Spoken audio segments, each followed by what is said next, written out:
जय श्री राधे राधे दोस्तों, आप सभी का आपके अपने YouTube चैनल अध्यात्म भक्ति में बहुत बहुत स्वागत है। आइए आज आप सब सुनेंगे बृहस्पतिवार व्रत की कथा। प्रत्येक गुरुवार को भगवान बृहस्पति देव का केले के वृक्ष के नीचे बैठकर पूजन किया जाता है। जो भी भक्त सच्ची श्रद्धा के साथ नियम और निष्ठा के साथ बृहस्पतिवार का व्रत करते हैं, भगवान बृहस्पति देव का पूजन करते हैं, तो इससे सभी प्रकार के धन धान्य की प्राप्ति होती है। इस दिन भगवान विष्णु को चने की दाल एवं मुनक्का आदि से भोग लगाना चाहिए और फिर व्रत की कथा श्रवण करनी चाहिए। इससे भगवान बृहस्पति देव अपने भक्तों पर अति प्रसन्न होते हैं, अपने भक्तों के सभी प्रकार के दुखों को दूर करते हैं तथा सभी प्रकार के सांसारिक सुखों की प्राप्ति होती है। तो आइए सुनते हैं बृहस्पतिवार व्रत कथा और अंत में सुनेंगे बृहस्पति देव जी की आरती। प्राचीन समय की बात है। भारत में एक राजा राज्य करता था। वह बड़ा प्रतापी तथा दानी था। वह नित्य प्रति मंदिर में भगवत दर्शन करने जाता था। वह ब्राह्मण और गुरु की सेवा किया करता था। उसके द्वार से कोई भी याचक निराश होकर नहीं लौटता था। वह प्रत्येक गुरुवार को व्रत रखता एवं पूजन करता था। हर दिन गरीबों की सहायता करता था। परंतु यह सब बातें उसकी रानी को अच्छी नहीं लगती थी। वह ना व्रत करती थी और ना किसी को एक भी पैसा दान में देती थी। वह राजा से भी ऐसा करने को मना किया करती थी। एक समय की बात है कि राजा शिकार खेलने वन को चले गए। घर पर रानी और दासी थी। उस समय गुरु बृहस्पति साधु का रूप धारण कर राजा के दरवाजे पर भिक्षा मांगने आए। साधु ने रानी से भिक्षा मांगी तो वह कहने लगी, हे साधु महाराज, मैं इस दान पुण्य से तंग आ गई हूँ। इस कार्य के लिए तो मेरे पति देव ही बहुत हैं। अब आप ऐसी कृपा करें कि सारा धन नष्ट हो जाए तथा मैं आराम से रह सकूं।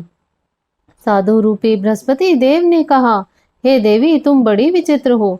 संतान और धन से तो कोई दुखी नहीं होता, इसको सभी चाहते हैं।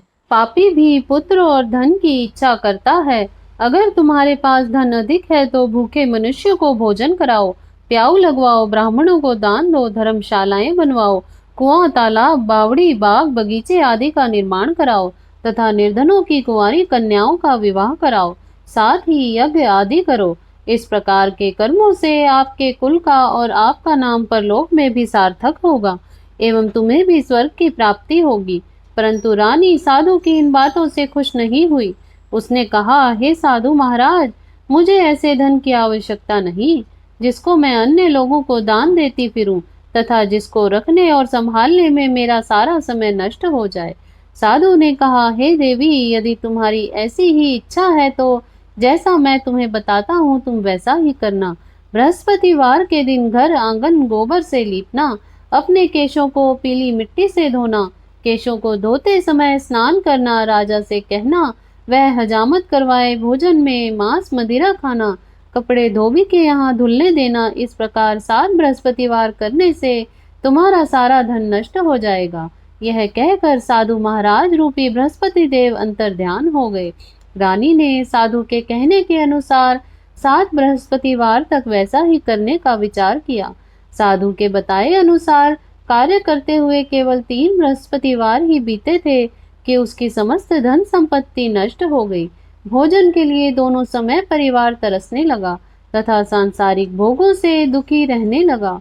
तब राजा रानी से कहने लगा कि हे रानी, तुम यहाँ रहो, मैं दूसरे देश को जाता हूँ, क्योंकि यहाँ पर मुझे सभी मनुष्य जानते हैं, इसलिए मैं यहाँ कोई काम नहीं कर सकता। मैं अब परदेश जा रहा हूँ, वहाँ कोई काम धंधा करूँगा, शायद हमारे भाग्य बदल जाएं। ऐसा कहकर राजा परदेश चला गया। वह वहां जंगल से लकड़ी काट कर लाता और शहर में बेचता। इस तरह वह अपना जीवन व्यतीत करने लगा। इधर राजा के बिना रानी और दासियां दुखी रहने लगी। किसी दिन भोजन मिलता और किसी दिन जल पीकर ही रह जाती।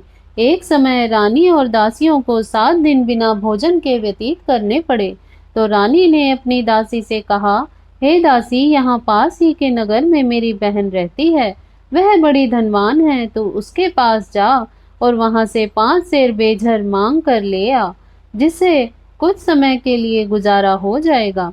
दासी रानी की बहन के पास गई। रानी की बहन उस समय पूजा कर रही थी। बृहस्पतिवार का दिन था। दासी ने रानी की बहन से कहा, हे रानी, मुझे आपकी बहन ने भेजा है, मुझे 5 सेर बेझर दे दो। दासी ने यह बात अनेक बार कही, परंतु रानी की बहन ने कोई उत्तर नहीं दिया, क्योंकि वह उस समय बृहस्पतिवार की कथा सुन रही थी। जब दासी को रानी की बहन से कोई उत्तर नहीं मिला, तो वह बड़ी दुखी हुई, उसे क्रोध भी आया। वह लौटकर रानी के पास बोली, हे रानी, आपकी बहन तो बहुत घमंडी है, वह छोटे लोगों से बात भी नहीं करती।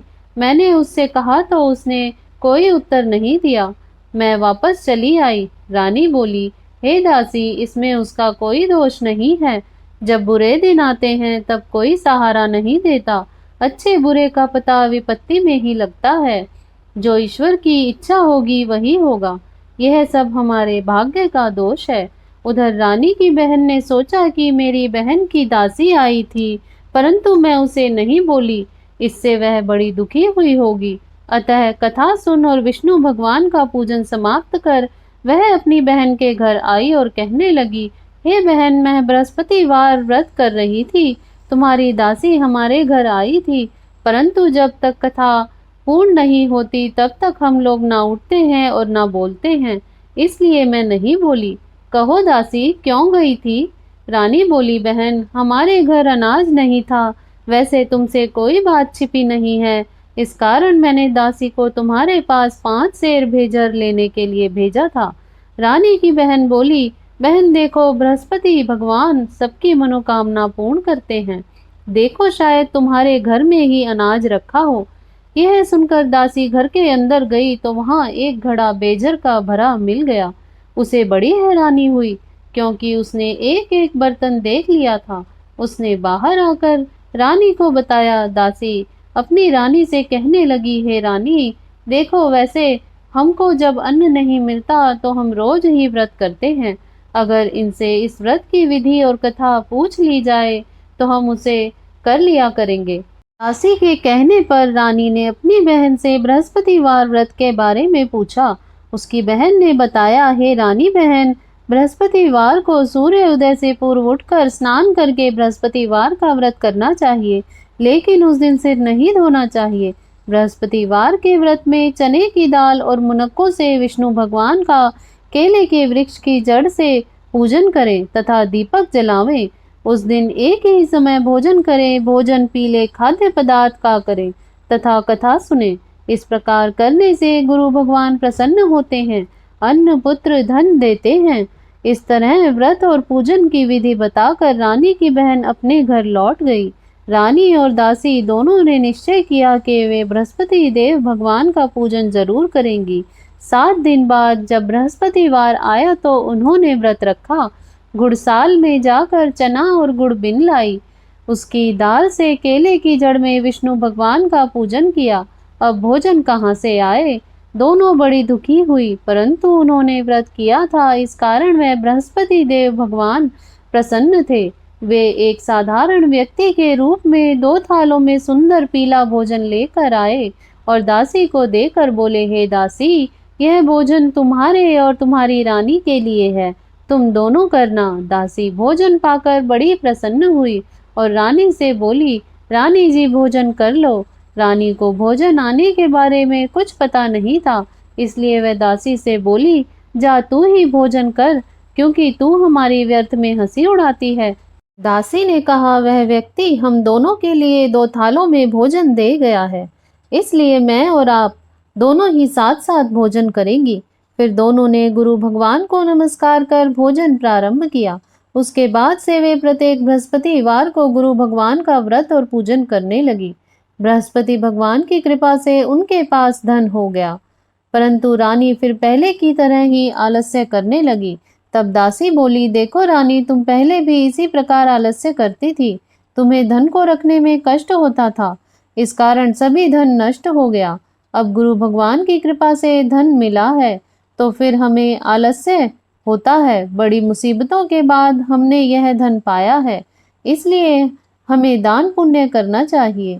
तुम भूखे मनुष्यों को भोजन करवाओ, प्याऊ लगवाओ, ब्राह्मणों को दान दो, कुआं, तालाब, बावड़ी, बाग बगीचे आदि का निर्माण कराओ, मंदिर, पाठशाला बनवा कर दान दो, कुंवारी कन्याओं का विवाह कराओ, को शुभ कार्यों में खर्च करो, जिससे तुम्हारे कुल का यश बढ़े तथा स्वर्ग की प्राप्ति हो और पितृ प्रसन्न हो। दासी की बात मानकर रानी ने इसी प्रकार के कर्म करने प्रारंभ किए, जिससे उनका काफी यश फैलने लगा। एक दिन रानी और दासी आपस में विचार करने लगी कि ना जाने राजा किस दशा में होंगे, उनकी कोई खोज खबर नहीं है। गुरु भगवान से उन्होंने प्रार्थना की और भगवान ने रात्रि में राजा को स्वप्न में कहा, हे राजा उठ, तेरी रानी तुझको याद करती है, अब अपने देश को लौट जा। राजा प्रातःकाल उठकर जंगल से लकड़ियां काट कर लाने के लिए जंगल की ओर चल पड़ा। जंगल से गुजरते हुए वह सोचने लगा, रानी की गलती से कितने दुख भोगने पड़े। राजपाट छोड़कर उसे जंगल में आकर रहना पड़ा। जंगल से लकड़ियां काटकर उन्हें बेचकर गुजारा करना पड़ा।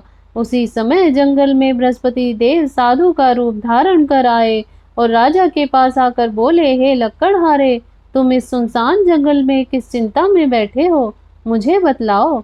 यह सुन राजा के नेत्रों में जल भर आया और साधु की वंदना कर बोला, हे प्रभु, आप सब कुछ जानने वाले हैं। इतना कहकर राजा ने साधु को अपनी संपूर्ण कहानी सुना दी। महात्मा तो स्वभाव से ही दयालु होते हैं। वे राजा से बोले, हे राजा, तुम्हारी पत्नी ने बृहस्पति देव के प्रति अपराध किया था, जिसके कारण तुम्हारी यह दशा हुई। अब तुम किसी प्रकार की चिंता मत करो, भगवान तुम्हें पहले से अधिक धन देंगे। देखो, तुम्हारी पत्नी ने बृहस्पतिवार का व्रत करना प्रारंभ कर दिया है। अब तुम भी बृहस्पतिवार का व्रत करके चने की दाल व गुड़ और जल को लोटे में डालकर केले के पत्ते से भगवान विष्णु का पूजन करो। फिर कथा कहो या सुनो, भगवान तुम्हारी सब मनोकामनाओं को पूर्ण करेंगे। साधु को प्रसन्न देखकर राजा बोला, हे प्रभु, मुझे लकड़ी बेचकर इतना पैसा भी नहीं बचता जिससे भोजन करने के उपरांत कुछ बचा सकूं। मैंने रात्रि में अपनी रानी को व्याकुल देखा है। मेरे पास कोई साधन नहीं जिससे समाचार जान सकूं। फिर मैं बृहस्पतिवार की कौन सी कहानी कहूं या सुनूं? मुझको तो कुछ भी मालूम नहीं है। साधु ने कहा, हे राजन, तुम किसी बात की चिंता मत करो। बृहस्पतिवार के दिन तुम रोजाना की तरह लकड़ियां लेकर शहर में जाओ। तुम्हें रोज से 2 गुना धन प्राप्त होगा, जिससे तुम भली भांति भोजन कर लोगे तथा बृहस्पति देव की पूजा का सामान भी आ जाएगा। बृहस्पति देव की कथा इस प्रकार है। प्राचीन काल में एक बहुत ही निर्धन ब्राह्मण था। उसके कोई संतान नहीं थी। वह नित्य पूजा पाठ करता, परंतु उसकी स्त्री बहुत मलिनता के साथ रहती थी। वह न स्नान करती और न किसी देवता का पूजन करती। प्रातःकाल उठते ही सर्वप्रथम भोजन करती, बाद में कोई अन्य कार्य करती थी। ब्राह्मण देवता बहुत दुखी रहते थे। पत्नी को बहुत समझाते, किंतु उसका कोई परिणाम न निकला। भगवान की अनुकंपा से एक समय उस ब्राह्मण की पत्नी गर्भवती हुई और 10वें महीने में एक सुंदर कन्या को जन्म। निर्धन ब्राह्मण कन्या के जन्म से बहुत दुखी हुआ। धीरे धीरे कन्या बड़ी होने लगी। बचपन से ही उस कन्या की रुचि भगवान विष्णु की पूजा में थी। वह प्रातःकाल उठते ही स्नान आदि करके भगवान विष्णु की पूजा करने मंदिर जाती थी। बृहस्पतिवार को व्रत करके विधिवत पूजा पाठ करती थी। पूजा पाठ के बाद वह पढ़ने के लिए पाठशाला में जाती थी। घर से चलते हुए वह मुट्ठी भर जौ के दाने साथ लेकर जाती थी और पाठशाला के रास्ते में थोड़े थोड़े जौ गिराती जाती थी। जब वह पाठशाला से घर लौटती थी तो जौ के वह दाने सोने में बदले हुए मिलते थे। लड़की सभी सोने के दाने बीन लाती थी। एक दिन जब वह सोने के दानों को साफ कर रही थी तो उसकी माँ ने कहा, बेटी, सोने के दाने साफ करने के लिए सोने का सूप होना चाहिए। अगले दिन बृहस्पतिवार था। उसने भगवान बृहस्पति देव की पूजा करते हुए प्रार्थना की, हे भगवान, यदि मैंने आपका व्रत विधिवत किया है तो मुझे सोने का सूप दे दो। भगवान बृहस्पति देव ने उसकी मनोकामना पूरी करने का वचन दिया। पाठशाला से लौटते समय उसे रास्ते में सोने का सूप पड़ा हुआ मिला। लौटकर वह सोने का सूप अपनी माँ को दिखाकर वह सोने के दाने साफ करने लगी। उसी समय नगर का राजकुमार उसके घर के पास से गुजरा। उस सुंदर लड़की को सोने के सूप में जौ साफ करते देख राजकुमार उस पर मोहित हो गया। महल में लौटकर राजकुमार ने राजा से उस लड़की से विवाह करने की इच्छा प्रकट की, तो राजा ने ब्राह्मण को महल में बुलाकर राजकुमार से उस लड़की के विवाह की बात कही। ब्राह्मण तैयार हो गया। धूमधाम से उस लड़की का विवाह राजकुमार से हो गया। दुल्हन बनकर ब्राह्मण की लड़की महल में चली गई। लड़की के चले जाने से ब्राह्मण फिर निर्धन हो गया। उसे कई कई दिन भोजन भी नहीं मिलता था। बहुत दुखी होकर ब्राह्मण एक दिन अपनी लड़की के पास गया। अपने पिता की निर्धनता का समाचार सुनकर उसे बहुत सा धन देकर पिता को विदा किया। उस धन से ब्राह्मण के कुछ दिन तो आराम से गुजर गए, लेकिन जल्द ही फिर से भूखों मरने की हालत हो गई। ब्राह्मण अपनी लड़की से धन लेने के लिए फिर से महल में पहुंचा। लड़की ने पिता को बुरी हालत में देखकर कहा, पिताजी, आखिर आप कब तक मुझसे धन लेकर जीवन यापन करेंगे? आप कोई ऐसा उपाय क्यों नहीं करते जिससे आपका घर धन संपत्ति से भर जाए? ब्राह्मण ने कहा, मैंने तेरी माँ को बहुत समझा लिया, पर उसकी समझ में कुछ नहीं आता। उसका फूहड़पन नष्ट हो तो घर की निर्धनता भी दूर हो जाए। तब कुछ सोचकर लड़की ने पिता से कहा, पिताजी, आप कुछ दिनों के लिए माँ को मेरे पास छोड़ जाओ। तब कुछ सोचकर ब्राह्मण पत्नी को लड़की के पास महल में छोड़ आया। लड़की ने अपनी माँ से कहा, माँ, तुम कल प्रातः उठकर स्नान आदि करके बृहस्पति देव विष्णु जी की पूजा अवश्य करना। पूजा करने से तुम्हारी निर्धनता अवश्य दूर हो जाएगी। लेकिन उसकी माँ ने उसकी कोई बात नहीं मानी। तब क्रोधित होकर लड़की ने अपनी माँ को एक कक्ष में बंद कर दिया। सूर्य उदय के समय माँ को उठाकर जबरदस्ती उसे स्नान कराया और फिर मंदिर ले जाकर भगवान बृहस्पति देव की पूजा कराई। कुछ दिनों तक ऐसा करने से माँ की बुद्धि में परिवर्तन हुआ और वह स्वयं बृहस्पतिवार का व्रत रखने लगी। उसके व्रत रखने से ब्राह्मण के घर में भगवान विष्णु की अनुकंपा से धन की वर्षा होने लगी। दोनों पति पत्नी धन संपदा पाकर आनंद पूर्वक जीवन यापन करते हुए विष्णु धाम को चले गए। लक्कड़हारा बने राजा ने उन साधु से भगवान बृहस्पति देव की यह कथा सुनकर बृहस्पतिवार का व्रत करके भगवान विष्णु का पूजन किया। उस दिन से उसके सभी क्लेश दूर हो गए। लेकिन अगले बृहस्पतिवार को कामकाज में अधिक व्यस्त रहने के कारण उसने भगवान बृहस्पति देव जी का व्रत नहीं किया। भगवान बृहस्पति देव लक्कड़हारे से क्रोधित हो गए और उसे भूल की सजा दी। उस दिन नगर के राजा ने नगर में घोषणा करके सबको सूचित किया, प्रत्येक नागरिक मेरे महल में भोजन करने आए। जो नहीं आएगा उसे अपराधी मानकर भारी दंड दिया जाएगा। लक्कड़हारा बने राजा ने उस नगर के राजा की घोषणा तो सुनी, लेकिन जंगल से लकड़ी काट कर लाने में और उन्हें बेचने में देर हो जाने के कारण वह समय पर महल भोजन करने नहीं जा सका। अतः राजा के सैनिक लक्कड़हारे को पकड़कर महल में ले गए। राजा ने उसे महल के एक कक्ष में बैठाकर भोजन कराया। उस कक्ष में एक खूंटी पर रानी का सोने का हार लटका हुआ था। लक्कड़हारा अकेला उस कक्ष में भोजन कर रहा था। तभी उसने एक आश्चर्यजनक घटना घटती हुई देखी। देखते ही देखते वह खूंटी हार को निगल गई। थोड़ी देर के बाद राजा ने जब हार को गायब देखा तो लक्कड़हारे को कारावास में डलवा दिया। लक्कड़हारा मन ही मन अपने भाग्य को कोसने लगा। तभी उसे जंगल में मिले साधु का स्मरण हो आया। थोड़ी देर में भगवान बृहस्पति देव सन्यासी के रूप में उसके सामने प्रकट हुए और कहा, हे लक्कड़हारे, तूने भगवान बृहस्पति देव की पूजा नहीं की, इसी कारण तुम्हें कष्ट हुआ है। लेकिन अब चिंता मत करो, बृहस्पतिवार के दिन कारागार के दरवाजे पर तुम्हें कुछ पैसे पड़े हुए मिलेंगे। उस पैसों से भगवान बृहस्पति देव का व्रत करके उनकी पूजा करोगे तो तुम्हारे सब दुख नष्ट हो जाएंगे।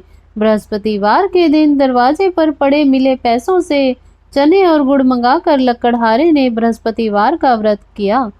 कथा कही तो भगवान बृहस्पति देव ने प्रसन्न होकर उस नगर के राजा को स्वप्न में लक्कड़हारे को कारागार से मुक्त करने को कहा। सुबह राजा ने अपने कक्ष में आकर देखा तो खूंटी पर रानी का हार लटका हुआ था। राजा ने लक्कड़हारे को मुक्त कर दिया और उसे धन और आभूषण देकर विदा किया। लक्कड़हारा बना राजा उस नगर से चलकर अपने नगर में पहुंचा तो उस नगर में कुएं, धर्मशाला, बाग बगीचे देखकर बहुत प्रसन्न हुआ। राजा ने किसी से पूछा, ये कुएं, धर्मशालाएं किसने बनवाई हैं? सबने उसे बताया कि ये सब रानी और उसकी दासी ने बनवाए हैं। राजा महल में पहुंचा तो रानी ने उसका भव्य स्वागत किया।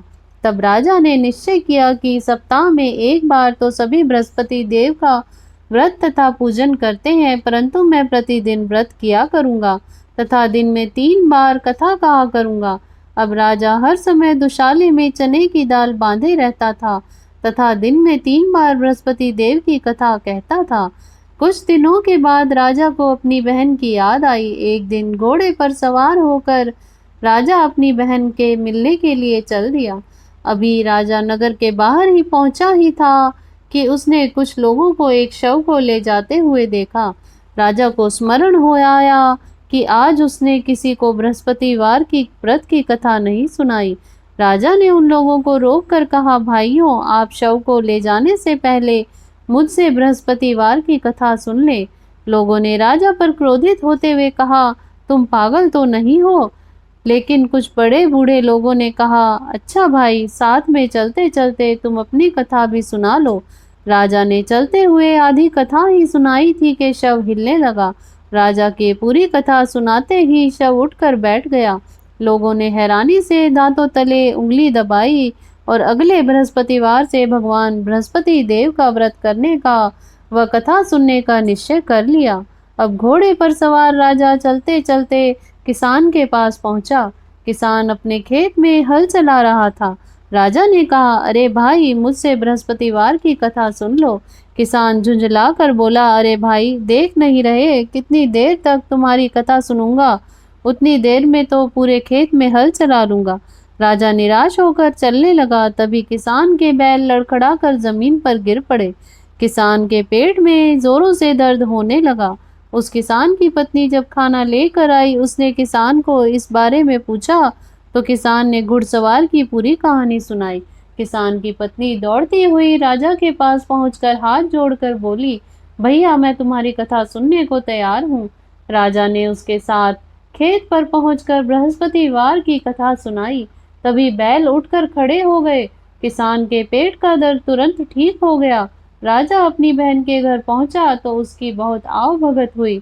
अगले दिन जब सुबह उठकर राजा ने देखा, घर के सभी लोग भोजन कर रहे हैं। किसी भूखे को बृहस्पतिवार की कथा सुनाए बिना राजा भोजन नहीं करता था। उसने बहन से कहा, बहन, क्या घर में कोई ऐसा व्यक्ति है जिसने अभी तक भोजन ना किया हो? उसकी बहन बोली, भैया, हमारे घर में तो क्या, आपको पूरे नगर में ऐसा कोई व्यक्ति नहीं मिलेगा जिसने सुबह सुबह भोजन नहीं किया हो। तब राजा ने बहन के घर से निकलकर उस नगर में बिना भोजन किए व्यक्ति की तलाश की। एक गडरिये के घर में उसका बेटा बीमार होने के कारण भूखा रह गया था। राजा ने उसको जाकर बृहस्पतिवार की कथा सुनाई। कथा सुनते सुनते गडरिये का बीमार बेटा बिल्कुल ठीक हो गया। सबने राजा की बहुत प्रशंसा की। एक दिन राजा ने अपनी बहन से कहा, बहन, अब हम अपने घर जाना चाहते हैं, तुम भी हमारे साथ चलो, कुछ दिन वहां रहकर लौट आना। राजा की बहन ने अपनी सास से पूछा तो सास ने ताने देते हुए कहा, बहू, मायके जाना तो अकेली जाना, मेरे पोतों को लेकर नहीं जाना। तुम्हारे भाई के कोई संतान नहीं है, कहीं तुम्हारी भाभी मेरे पोतों पर कोई जादू टोना ना कर दे। दूसरे कक्ष में बहन की सास की बातें सुनकर राजा दुखी मन से अकेला ही नगर को लौट आया। रानी ने राजा से कहा, आप तो अपनी बहन को साथ लाने की बात कहकर गए थे, फिर बहन को साथ क्यों नहीं लाए? तब राजा ने दुखी होते हुए कहा, रानी, हम निसंतान हैं, इसलिए कोई हमारे घर आना पसंद नहीं करता। रानी ने राजा को समझाया, हे प्राणनाथ, हमें बृहस्पति देव ने सब कुछ दिया है, अब बृहस्पति भगवान हमें संतान भी अवश्य देंगे। बृहस्पतिवार को विधिवत व्रत करते हुए राजा रानी ने भगवान बृहस्पति देव से संतान के लिए प्रार्थना की। कुछ दिनों के बाद उन्होंने स्वप्न में दर्शन देते हुए कहा, हे राजन, तेरी मनोकामना अवश्य पूरी होगी। एक सप्ताह बाद ही रानी गर्भवती हो गई। 10वें महीने में रानी को एक सुंदर पुत्र को जन्म दिया। राजा रानी जीवन पर्यंत बृहस्पतिवार का व्रत करते रहे। उनके घर में धन की वर्षा होती रही। इस तरह से आनंद पूर्वक जीवन यापन करते हुए राजा रानी भगवान बृहस्पति देव जी की अनुकंपा से मोक्ष को प्राप्त करके सीधे वैकुंठ धाम को पहुंच गए। बृहस्पतिवार को विधिवत व्रत करके जो स्त्री पुरुष भगवान विष्णु की पूजा करते हैं, उनकी सभी मनोकामनाएं भगवान पूरी करते हैं। इति श्री बृहस्पतिवार व्रत कथा। तो आइए सुनते हैं बृहस्पति देव जी की आरती। ओम जय बृहस्पति देवा, ओम जय बृहस्पति देवा। छिन छिन भोग लगाऊं कदली फल मेवा। ओम जय बृहस्पति देवा, तुम पूर्ण परमात्मा, तुम अंतर्यामी स्वामी, तुम अंतर्यामी। जगत पिता जगदीश्वर, तुम सबके स्वामी। ओम जय बृहस्पति देवा, चरणामृत निज निर्मल, सब पातक हरता स्वामी, सब पातक हरता। सकल मनोरथ दायक, कृपा करो भरता। ओम जय बृहस्पति देवा, तन मन धन अर्पण कर जो शरण पड़े स्वामी, जो जन शरण पड़े। प्रभु प्रकट तब हो कर आकर द्वार खड़े। ओम जय बृहस्पति देवा, दीन दयाल दयानिधि, भक्तन हितकारी स्वामी, भक्तन हितकारी। पाप दोष सब हरता, भव बंधन हारी। ओम जय बृहस्पति देवा, सकल मनोरथ दायक, सब संचय हारी स्वामी, सब संचय हारी। विषय विकार मिटाओ, संतन सुखकारी। ओम जय बृहस्पति देवा, जो कोई आरती तेरी प्रेम सहित गावे स्वामी, प्रेम सहित गावे। ज्येष्ठानंद आनंद सो निश्चय पावे। ओम जय बृहस्पति देवा, ओम जय बृहस्पति देवा। बोलो बृहस्पति देव महाराज की जय, विष्णु भगवान की जय, लक्ष्मी माता की जय, सर्व देवी देवताओं की जय। तो आशा करती हूँ आपको यह कथा श्रवण अच्छी लगी होगी। ऐसे ही ज्ञानवर्धक जानकारियाँ प्राप्त करते रहने के लिए, व्रत पूजा के बारे में जानने के लिए तथा कथा श्रवण करने के लिए यदि आप चैनल पर पहली बार आए हैं तो चैनल को सब्सक्राइब कर लें। वीडियो को लाइक करें, शेयर करें। सुखी रहें, स्वस्थ रहें। जय श्री राधे राधे।